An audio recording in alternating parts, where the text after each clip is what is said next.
ராதே கிருஷ்ணா. எல்லோருக்கும் நமஸ்காரம். இந்த வீடியோவில் பகவத்கீதையில் கூறப்படும் 3 யோகங்களை பற்றி பார்ப்போம். பொதுவாக யோகம் என்று சொன்னாலே வழி, பாதை என்ற அர்த்தம்.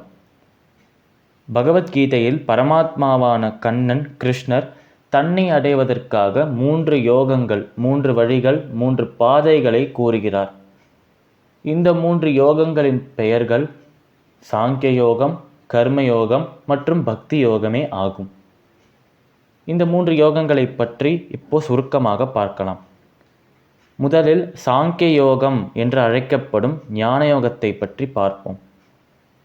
எப்பொழுது ஒரு ஜீவாத்மாவிற்கு பரமாத்மா யார், பரமாத்மாவின் விசேஷ குணங்கள் யாவை, பரமாத்மாவிற்கும் ஜீவாத்மாவிற்கும் இடையில் உள்ள சம்பந்தம் என்ன, ஜீவாத்மாவிற்கும் சரீரத்திற்கும் இடையில் உள்ள சம்பந்தம் என்ன போன்ற பல விஷயங்களின் ஞானம் ஏற்படுகிறதோ அப்பொழுதுதான் அந்த ஜீவாத்மாவிற்கு முக்தி கிடைக்கும் என்று ஞான யோகம் கூறுகிறது. அடுத்தது கர்மயோகத்தை பற்றி பார்ப்போம். கர்மா என்றாலே செயல் என்ற அர்த்தம். அதனால் செயலுடன் சம்பந்தப்பட்ட கர்மயோகம் எந்த செயலை செய்தாலும் நிஷ்காம கர்மாவாக செய்ய வேண்டும் என்று கூறுகிறது.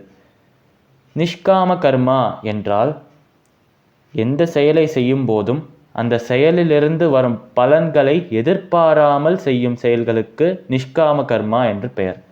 அதனால்தான் கிருஷ்ணர் எப்பொழுதுமே அழகான ஒரு விஷயத்தை கூறுவார். அது என்னவென்றால், கடமையை செய், பலனை எதிர்பார்க்காதே என்று கூறுவார். இங்கு அவர் கூறும் விஷயம் கர்மயோகத்துடன் சம்பந்தப்பட்ட ஒரு விஷயமாக இருக்கிறது. அதனால் நாமும் எந்த செயலையும் அதன் பலனை எதிர்பார்த்து செய்யக்கூடாது. அந்த பலனை எதிர்பார்க்காமல், பலன் மீது ஆசை கொள்ளாமல் செய்ய வேண்டும். அடுத்தது 3வது யோகமான பக்தி யோகத்தை பற்றி பார்ப்போம்.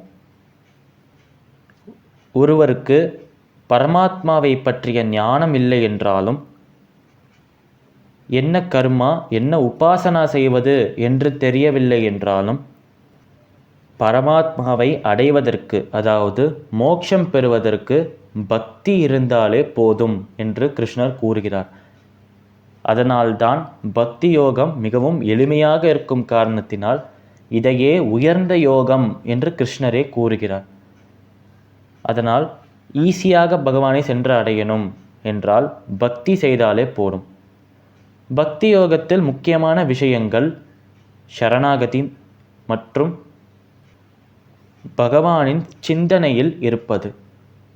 சரணாகதி நமக்கு ஏற்கனவே தெரியும். அனைத்தையும் துறந்து பகவான் ஒருவரே கதி என்று அவர் சரணங்களில் நம்மையே சமர்ப்பணம் செய்வதுதான் சரணாகதி.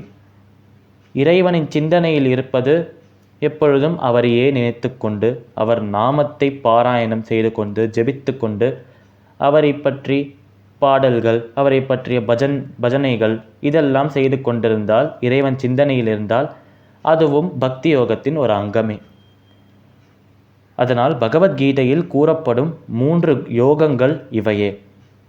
சமஸ்தலோகாஹ சுகினோ பவந்து. சர்வம் ஸ்ரீ கிருஷ்ணார்பணமஸ்து.